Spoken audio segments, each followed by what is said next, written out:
Salam sejahtera bagimu para pecinta Sabda Allah.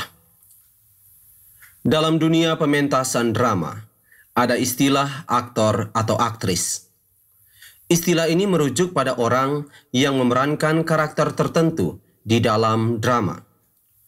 Aktor atau aktris biasanya akan menyembunyikan watak aslinya di saat mementaskan drama, karena yang harus ditampilkannya adalah karakter yang diminta. Semakin ia menjadi serupa dengan karakter tersebut, ia akan dipandang sebagai aktor atau aktris yang berbakat. Tetapi, bila yang terjadi adalah sebaliknya, bahwa ia tidak mampu mendalami karakter itu dengan baik, maka ia akan dicap sebagai aktor atau aktris yang gagal. Karena itu, amat tidak mudah untuk menjadi seorang aktor atau aktris. Perlu ada beragam latihan supaya bisa mengasah kemampuan untuk memainkan sebuah peran yang kadang berbeda jauh dari watak aslinya. Para pecinta Sabda Allah, dalam Injil hari ini yang diambil dari Injil Matius bab 23 ayat 13 sampai dengan ayat 22, Yesus secara berulang kali menyebut para ahli Taurat dan orang Farisi sebagai orang munafik. Perjanjian Baru menggunakan kata Yunani, hipokrites, yang berarti seorang pemain drama, untuk menggambarkan kata munafik.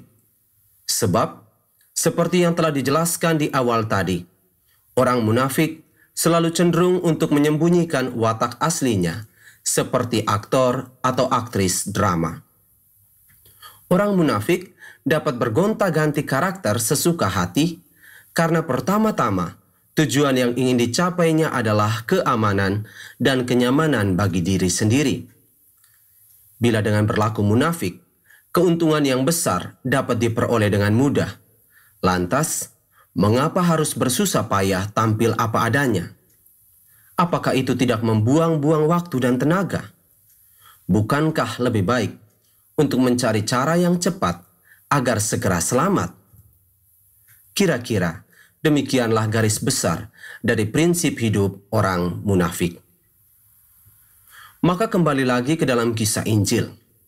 Alasan Yesus mengategorikan kedua kelompok terpandang dalam kehidupan bangsa Yahudi itu dengan sebutan orang munafik, karena dalam praktik hidup bermasyarakat, mereka benar-benar lihai menyembunyikan watak asli mereka yang licik, rakus, dan serakah.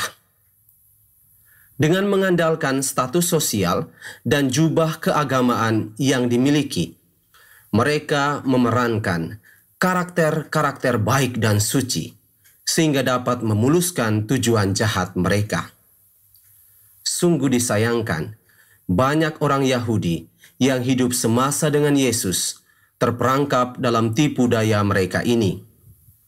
Banyak pula dari antara orang-orang itu yang mengalami kerugian besar karena ulah kemunafikan mereka. Yesus tidak suka bila keadaan ini dibiarkan begitu saja. Maka Yesus mengecam para ahli Taurat dan orang Farisi itu dengan berujar, "Celakalah kalian." Bagi Yesus, kecaman demikian layak diberikan kepada mereka, sebab seharusnya yang terjadi adalah mereka memberi teladan sekaligus menjadi panutan hidup bagi orang-orang di sekitarnya. Tetapi yang terjadi malah mereka menyesatkan sesamanya itu. Kemunafikan sampai kapanpun tidak pantas diberi waktu dan ruang untuk berkembang. Para pecinta Sabda Allah, entah disadari atau tidak, kita pun seringkali mempraktikkan sikap munafik ini dalam hidup harian. Demi mencapai prestasi dan merengkuh apresiasi tertentu, kita kerap menyembunyikan watak asli kita dan menampilkan karakter lain yang sama sekali bukan diri kita. Tindakan semacam ini mungkin saja bisa menipu sesama di sekitar, tetapi tidak berlaku bagi Allah.